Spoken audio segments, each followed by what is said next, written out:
बिस्मिल्लाहिर्रहमानिर्रहीम। अस्सलाम वालेकुम क्लास 7 बेटा, आप लोग सब उम्मीद है खैरियत से होंगे बेटा। चले क्लास 7 हमने प्रीवियस क्लास में बेटा नामदेव माली का काम अपना मुकम्मल कर लिया था बेटा। आज उसके एक पैराग्राफ की हमें जो है वो तशरीह करनी है। तो बेटा आप लोग अपनी बुक्स और कॉपीज जल्दी से रेडी कर लें बेटा। कारवाने उर्दू बुक्स का सफ़ा नंबर है आपका 108, पेज नंबर 108, सफ़ा नंबर 108 पे आप लोग देखिए उसका जो सेकंड लाइन है, ये समझो कुंदन हो जाता है से लेकर फैज पहुंचाया तक का जो है पैराग्राफ, उसकी हमें आज तशरीह करनी है। हसनैन बेटा keep your camera on. Muzammil अपना कैमरा बेटा ऑन कर ले जल्दी से। चले बेटा कैमरा खोल ले बेटा आप लोग जल्दी से अपना, और अपनी कॉपीज और बुक्स को रेडी कर ले। ये समझो कुंदन हो जाता है से लेकर फैज पहुंचाए तक का जो है वो हम आज जो है अपना इस पैराग्राफ की मैं आपको तशरीह लिखना आज बताऊंगी, उसका काम हमें आज करना है। नामदेव माली के सवालात मैंने आप लोगों को व्हाट्सएप कर दिए थे, उम्मीद है आप लोगों ने कर लिए होंगे।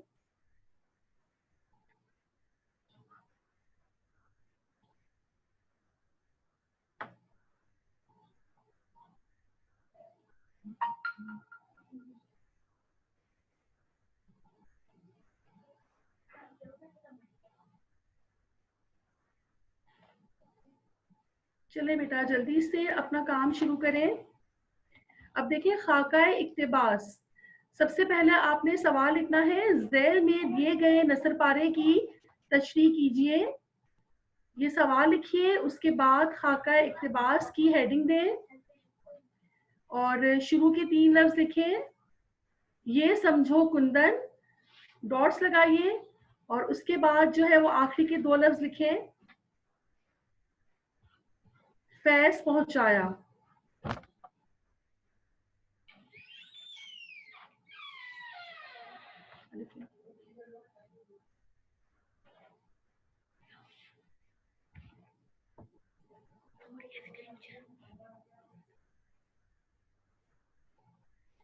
चले बेटा खाका इक्तिबास लिखिए। अब एक लाइन छोड़ के हवाला मतन की बेटा हेडिंग दें।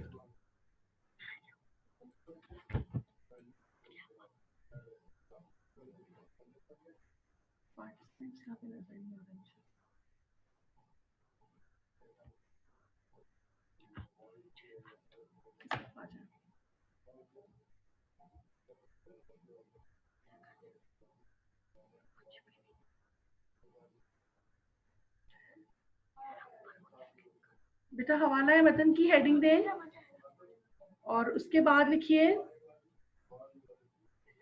एक लाइन छोड़कर लिखिए सबक का उन्वान, उसके सामने लिखिए नामदेव माली, उसके नीचे लिखिए मुसन्निफ का नाम, उसके सामने लिखिए मौलवी अब्दुल हक, फिर लिखिए माखज का लिखिए बेटा चंद हम असर, और सिन्फे अदब का लिखिए शख्सियाती मजमून। सिन्फे अदब का लिखिए शख्सियाती मजमून।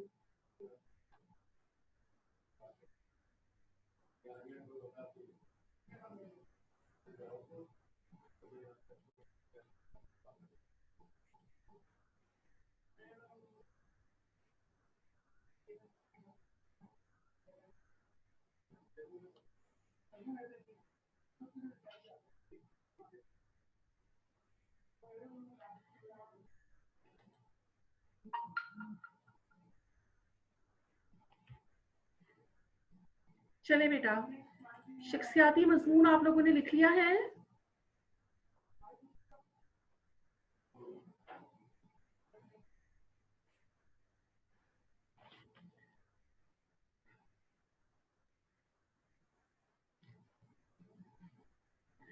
बेटा मुजम्मिल अपना कैमरा बेटा खोलिए जल्दी से। हसनैन आप भी। शख्सियाती मजमून लिखने के बाद जो है वो हेडिंग आप लोगों ने दी है, इसके बाद आपने लिखना है बेटा खत कशीदा अल्फाज के मायनी। एक लाइन छोड़कर हेडिंग दें, खत कशीदा अल्फाज के मायनी।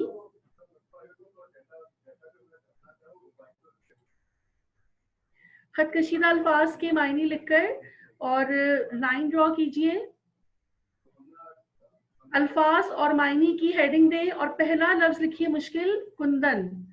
कुंदन का लिखिए खालिस सोना।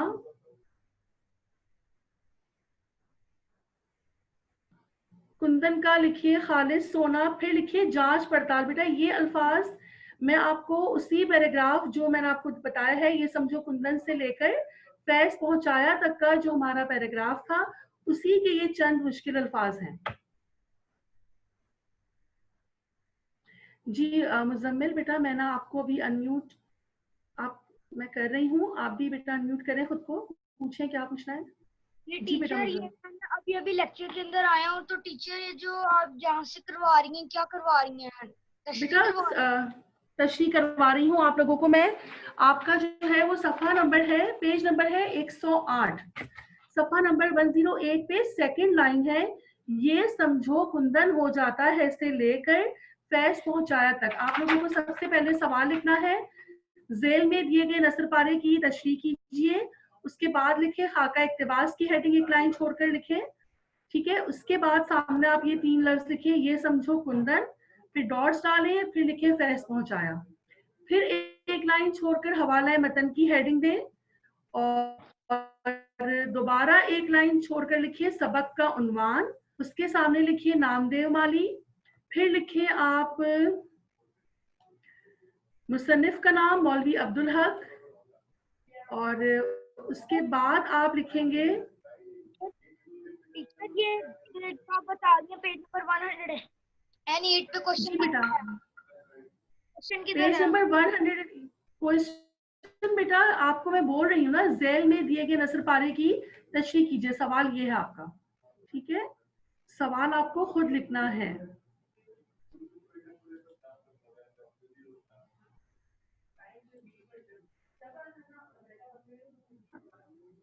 चलें, उसके बाद खाका इक्तिबास की हेडिंग दें, ये समझो कुंदन डॉट्स फैज पहुंचाया।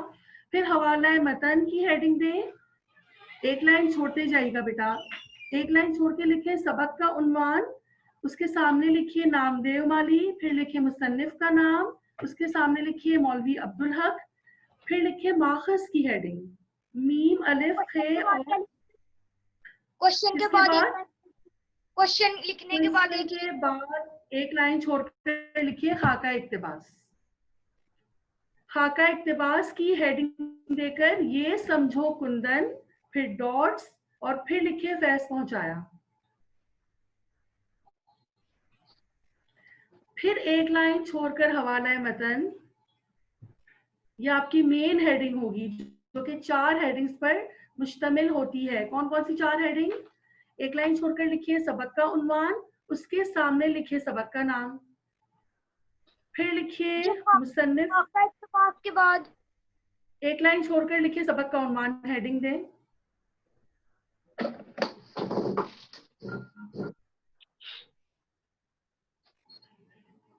सबक का उन्वान की हेडिंग देकर उसके सामने लिखिए नाम देव माली, फिर उसके नीचे लिखिए नेक्स्ट लाइन में मुसन्निफ का नाम। मुसन्निफ का नाम की हेडिंग देकर उसके सामने लिखिए मौलवी अब्दुल हक। मौलवी अब्दुल हक की हेडिंग दें। उसके बाद जो है आपने माखज की हेडिंग देनी है। तीसरी हेडिंग है हमारी माखज, उसके सामने लिखिए चंद हम असर, और आखिरी हेडिंग है सिन्फे अदब, उसके सामने लिखिए शख्सियाती मजमून। फिर मुसन्निफ का नाम मौलवी अब्दुल हक के आगे क्या लिखना है? माखज, मुजम्मिल जरा स्पीड करें बेटा। माखज, माखज किससे ये माखूज है? चंद हम असर, किताब का जिस किताब से ये माखूज है उसका नाम है चंद हम असर। चंद हम असर, उसके आगे बाद सिन्फे अदब की हेडिंग दें। सिन्फे अदब की हेडिंग देकर सामने लिखे शख्सियाती मजमून।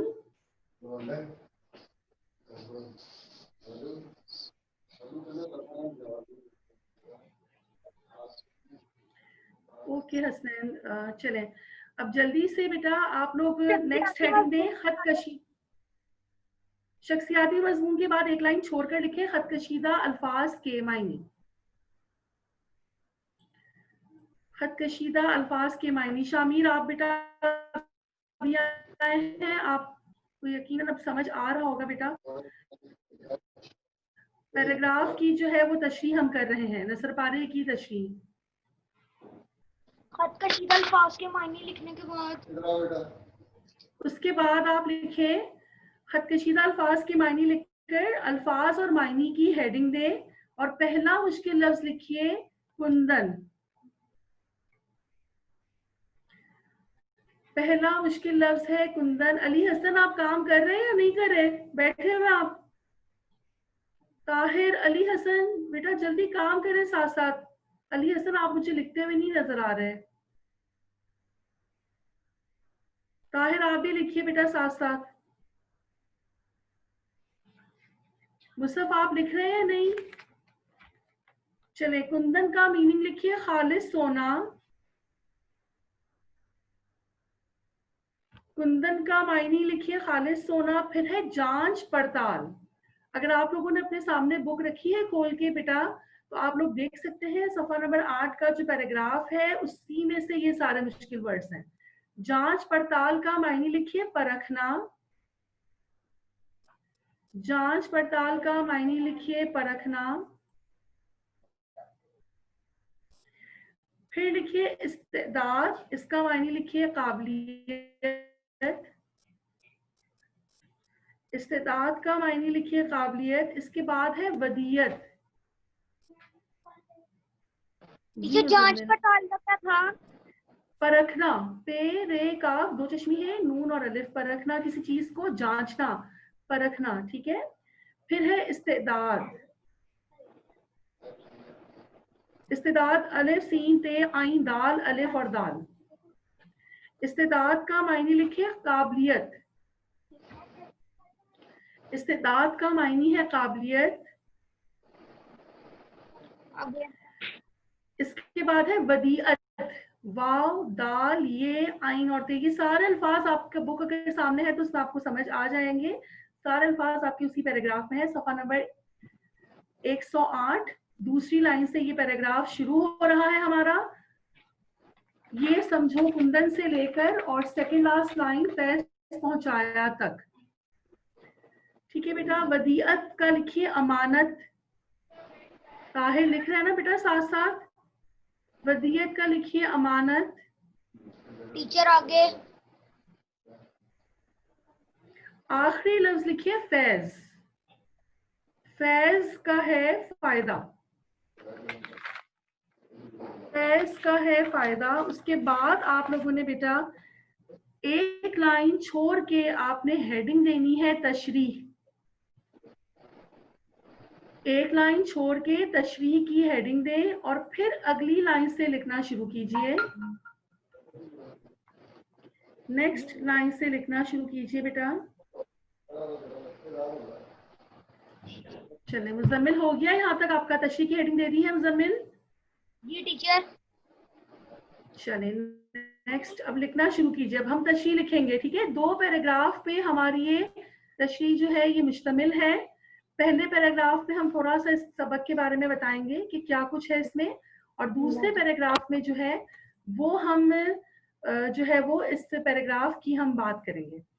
चलें लिखिए, इस सबक में मुसन्निफ ने इस सबक में मुसन्निफ ने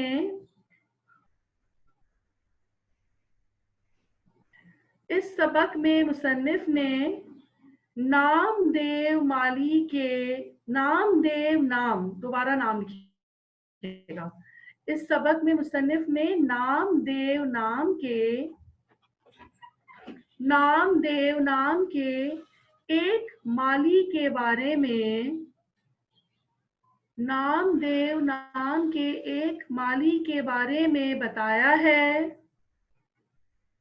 नामदेव नाम के एक माली के बारे में बताया है जो अपने काम को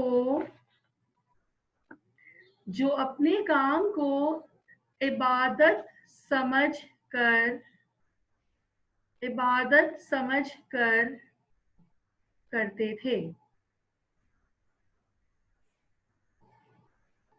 टीचर ये एक नामदेव नाम के एक माली के बारे में बताया है कि आगे क्या है?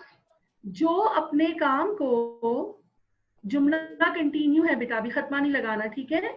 जो अपने काम को इबादत समझकर, इबादत समझकर, जो अपने काम को इबादत समझकर, इबादत समझकर करते थे खत्मा, इबादत समझकर करते थे खत्मा। अब दूसरा जुमला शुरू कीजिए। अपने शोबे में वो, मुजम्मिल आपको अगर कुछ पूछना हो बेटा मजीद तो फिर आप इसी तरह हैंड रेज कीजिएगा, मैं आपको अनम्यूट कर दूंगी बेटा, ठीक है। अभी शोर आता है इसलिए मैंने आपको दोबारा से म्यूट कर दिया है। चले लिखें, अपने शोबे में वो बहुत मुखलिस और, अपने शो, बेटा किसी को भी बीच में अगर कोई सवाल हो तो आप हैंड रेज का ऑप्शन यूज कर सकते हैं। अपने शोबे में वो बहुत मुखलिस, मीन खे लाम और स्वाद, मुखलिस और ईमानदार थे, मुखलिस और ईमानदार थे।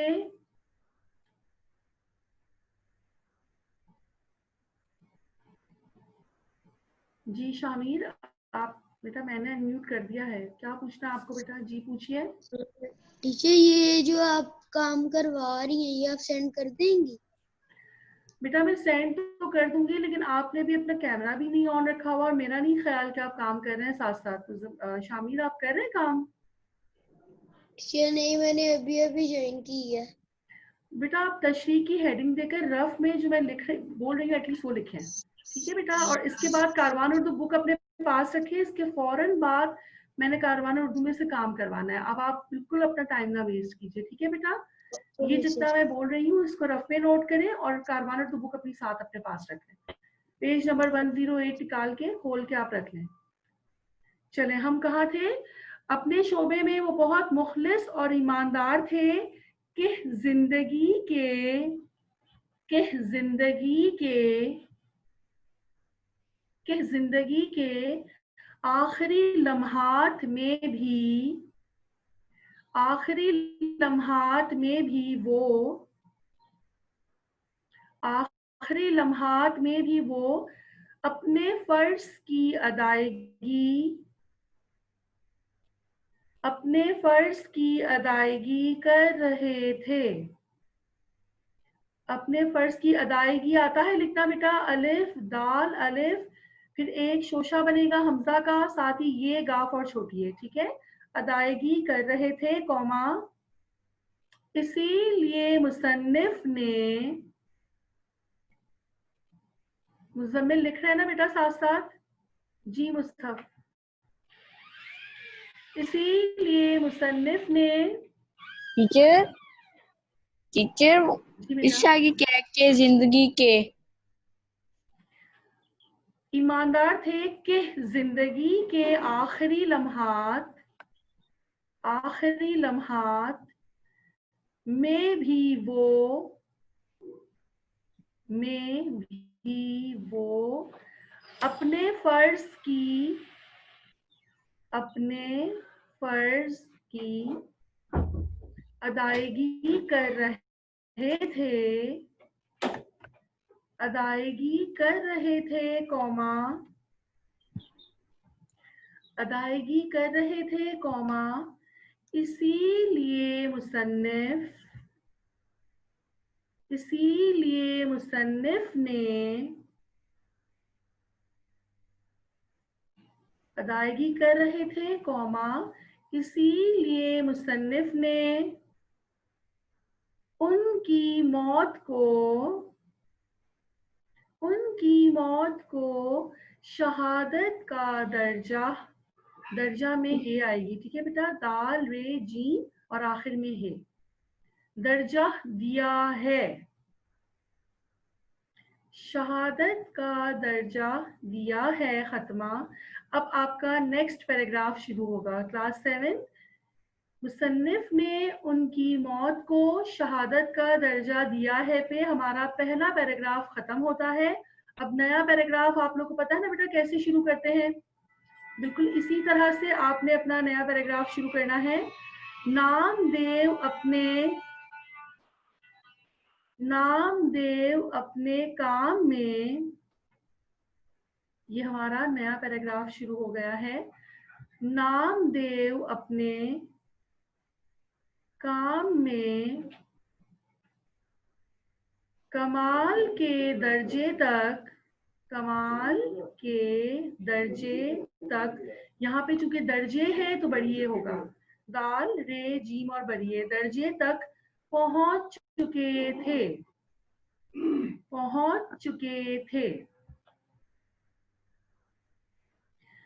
मुसलसल मेहनत कर करके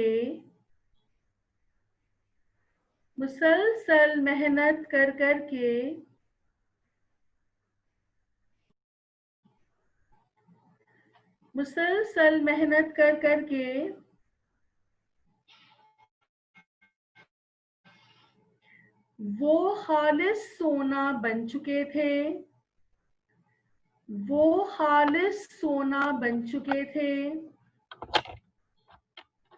खत्मा लगाकर लिखिए, कयामत के रोज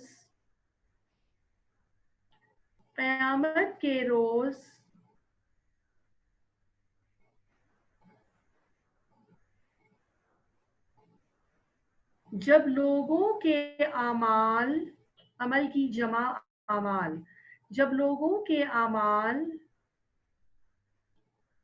परखे जाएंगे, तेरे काफ दो चश्मी है और बढ़िए, ठीक है, परखे जाएंगे तो अल्लाह हमसे ये नहीं पूछेगा कि हम किसकी इबादत करते थे। सवालिया निशान लगाइएगा बेटा यहाँ पर।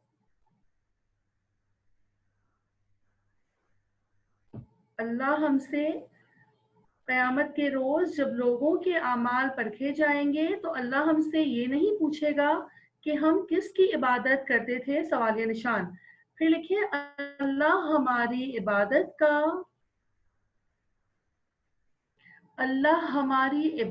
का मोहताज नहीं।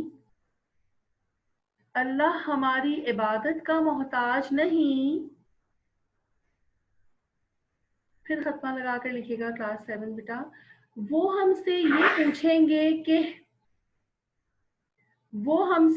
पूछेंगे कि उसने जो काबिलियत और सलाहियत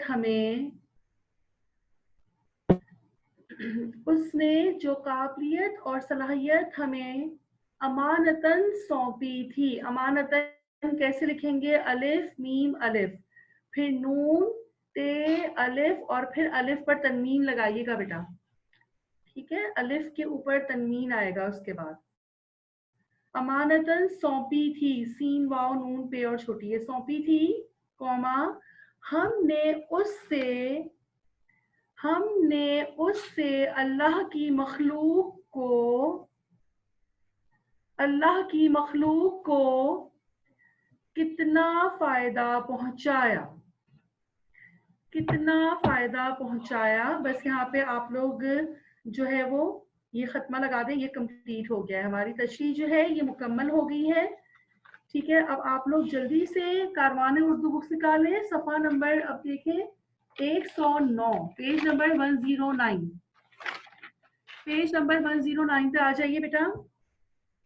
ये है कवायद मुतरादिफ मुरक्कबात, इसकी अब रीडिंग कौन करेगा? जी हसनैन, मैं आपको अनम्यूट कर रही हूँ, आप पूछे क्या पूछना और साथ ही आप ये रीडिंग भी आप ही करेंगे।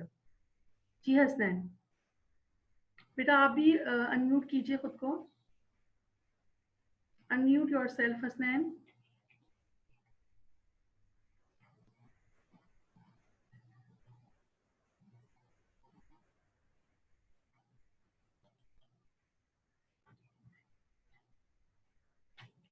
जी मुजम्मिल। टीचर जी यहाँ से बता दें, जो उसने हमें अमानतन सौंपी थी, हमने उससे अमानतन सौंपी थी, हमने उससे अल्लाह की मखलूक को कितना फायदा पहुंचाया। जी हसनैन बोलिए बेटा। जी मेरा मेरा भी यही था। चले, हमने उससे अल्लाह की मखलूक को कितना फायदा पहुंचाया। हसनैन आपके पास बुक है बेटा? जी टीचर।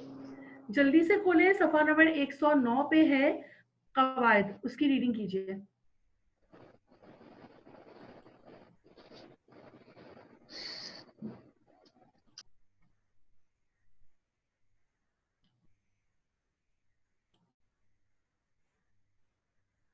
हसनैन आप बेटा जल्दी जल्दी करें।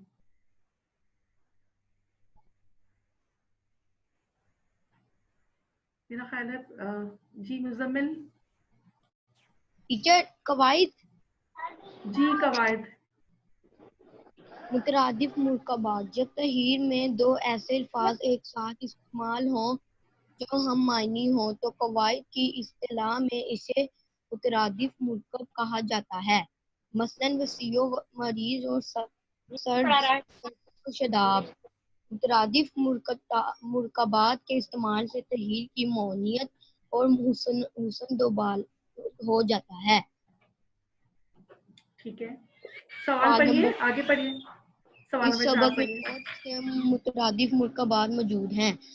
अपने साथियों के साथ मिलकर सबक से 10 मुतरादिफ मुरकबात तलाश करके इनकी फहरिस्त बनाइए। बेटा अब आपको इसको ये बुक में ही कर लीजिएगा, ठीक है? आप लोग इसे बुक में कीजिएगा। अभी मैं आपको बता देती हूँ कि ये कैसे होगा। अब देखिए, वसीओ अरीज और सरसब्जो शादाब। मुरक्कब कहते हैं किसी भी दो अल्फाज का जो मजमुआ है वो मुरक्कब कहलाता है। आप लोगों को पता होगी ये बात। अब देखिए, मुतरादिफ जो मुरक्कबात होते हैं ना बेटा, आप लोग को पता है मुतरादिफ किसे कहते हैं? दो ऐसे अल्फाज जिनके मायनी एक जैसे हों, ठीक है? दो ऐसे अल्फाज जिनके एक जैसे मायनी होंगे वो मुतरादिफ अल्फाज कहलाते हैं। और यहाँ पे हमें इसी तरह से मुतरादिफ मुरक्कबात जो है वो ढूंढने हैं। अगर आप थोड़ा सा बैक पे जाए, सफा नंबर 104 पे आ जाए, पेज नंबर 104 पे आए जल्दी से। अब देखें, इसमें आप लोग अगर देखेंगे तो इसकी जो 5th लाइन है उसमें देखें, परवरिश और निगहदाश्त है, उसको आप मार्क कर सकते हैं यहाँ पर, ठीक है? परवरिश और निगहदाश्त को मार्क कीजिए। उसके बाद सरसब्ज और शादाब तो आपकी बुक में भी दिया हुआ है। फिर देखिए, 2 लाइन छोड़कर आप देखेंगे आपको बहुत सारे अल्फाज इसमें ऐसे मिल जाएंगे जो मुतरादिफ मुरक्कबात होंगे। अब जैसे देखिए, फलते और फूलते हैं, जहां आपने परवरिश और निगहदाश्त मार्क किया है, उसके बाद 2 लाइन छोड़कर तीसरी लाइन में है फलते और फूलते। उसकी अगली लाइन में तवाना और टांटा, फिर हमदर्द और नेकदिल। आपको इसी पेज पे 5-6 अल्फाज मिल जाएंगे बहुत आसानी से। जहां पे तवाना और टांटा है, उसके बाद 3 लाइन छोड़कर चौथी लाइन में है हमदर्द और नेकदिल। टीचर में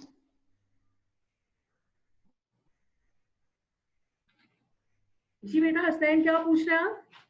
ये कौन से वाले पैराग्राफ में है? बेटा पेज नंबर 104 आप खोलेंगे ना हसनैन, उसकी वो पूरा पेज जो है उसी में से ये मैंने आपको 4-5 वर्ड्स इसी में से बताए हैं। आपको पढ़ना ठीक होगा है। बेटा, रीड करेंगे तो आप फाइंड आउट करते जाएंगे, रीड करेंगे। नेक्स्ट पेज पे आ जाए, उसमें भी देखिए पाक साफ है, साफ सुथरा है। नेक्स्ट पेज, पेज नंबर 105 का जो लास्ट पैराग्राफ है उसकी देखिए दूसरी लाइन है पाक साफ, ठीक है? फिर उसी लाइन का आखिरी लफ्ज है कंकर पत्थर परार है। कंकर पत्थर भी एक दूसरे के मुतरादिफ मुरक्कबात हैं, ठीक है? उसके बाद आप आ जाएं,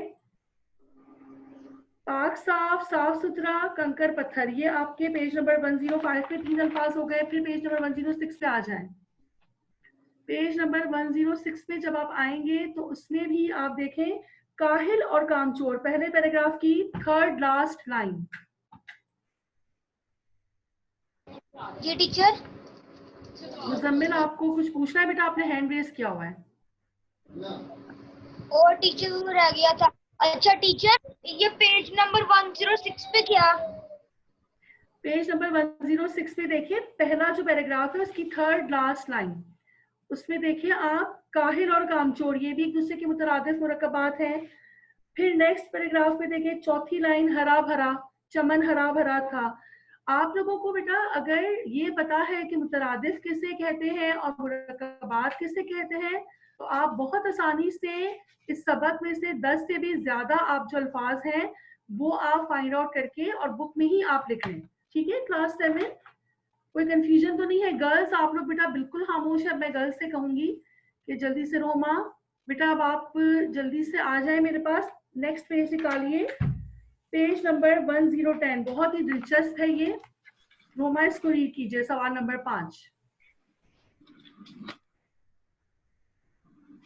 दिए गए मुतरादिफ मुरक्कबात को इबारत में मौजू जगहों पर इस्तेमाल कीजिए। आप महसूस करेंगे कि इन मुरक्कबात के इस्तेमाल से इबारत का हुस्न दुबाला हो जाएगा। Dash very good. अब देखिए इसको शुरू, एक मिनट रोमा, एक मिनट, इसको शुरू करने से पहले जो है ना बेटा, आप मुआवन मुरक्कबात आपको नीचे नजर आ रहे होंगे। रोमा कैन यू सी बेटा मुआवन मुरक्कबात, इसको एक दफा जल्दी से पढ़ लें। जी। तरोताजा, मेहनत मुशक्कत, नित्य नए, रंग बरंग, चमक दमक, सरसब्ज शादाब, सुबह सवेरे, साफ शफाफ।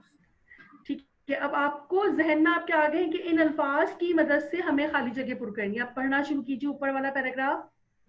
डैश कभी बाग में जाकर देखिए डैश माहौल में चलती डैश हुआ तबीयत को कैसी ताजगी बख्शी है। बस अब स्टॉप हो जाए। अब आपके ख्याल में ये नीचे अल्फाज में से कौन से मौजू अल्फाज इन ब्लैंक्स में आ सकता है? रोमा आप बताइए। सुबह सवेरे कभी बाग में। Very good. पहले ब्लैंक में क्लास 7 बेटा पेंसिल अपने हाथ पे रखिए, मार्क करते जाएं, लिखते जाएं। बल्कि पहले ब्लैंक में आएगा सुबह सवेरे कभी बाग में जाकर देखिए। कैसे माहौल में? रोमा बता सकती है कौन से माहौल में? Very good. तरोताजा माहौल में चलती कैसी हवा?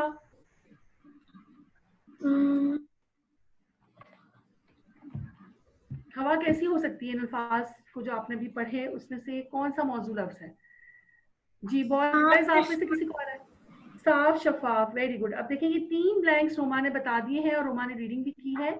अब देखिए तीनों ब्लैंक्स में आप लोग को अंदाजा हो गया है। सुबह सवेरे कभी बाग में जाकर देखिए, तरोताजा माहौल में चलती साफ शफाफ हवा तबीयत को कैसी ताजगी बख्शती है। इससे आगे मुसफ आप पढ़िए। ताहिर आप बेटा हैंड रेस किया हुआ है आपने, चलिए मुसफ पढ़िए।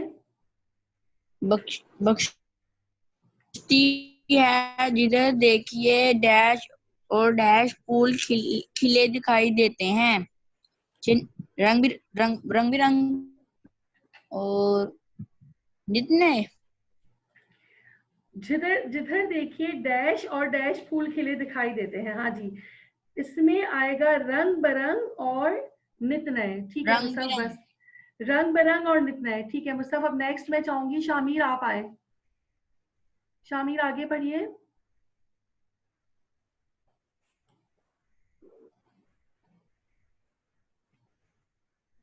एक मिनट, शामिर बेटा आइए जल्दी से। इन फूलों पर पड़ी शबनम की बूंदों की डैश निगाहों को निहायत भली लगती हैं। अब देखें, इन फूलों पर पड़ी शबनम की बूंदों की डैश। शबनम की बूंदों की क्या इसमें आ सकता है? कौन सा मौजू लफ्ज?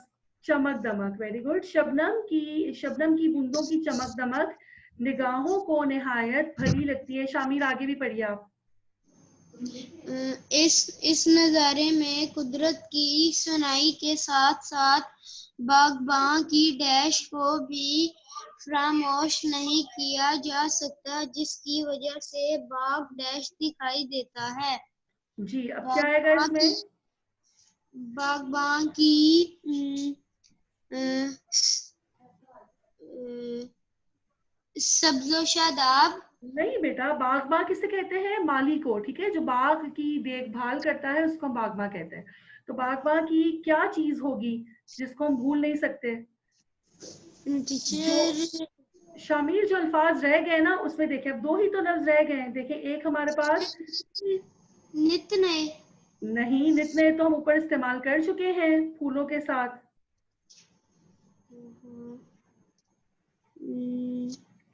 चले, कौन बताएगा? हैंड रेस कीजिए जल्दी से, किसको आ रहा है? ताहिर, आप बताएंगे? शायान, आप आए हैं शायद अभी। ताहिर, आप बताएंगे बेटा?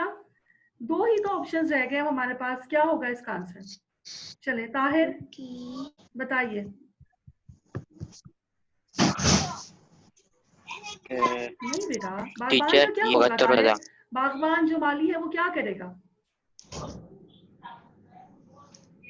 क्या करेगा बागबान? अब देखें ना, तरोताजा हम इस्तेमाल कर चुके हैं।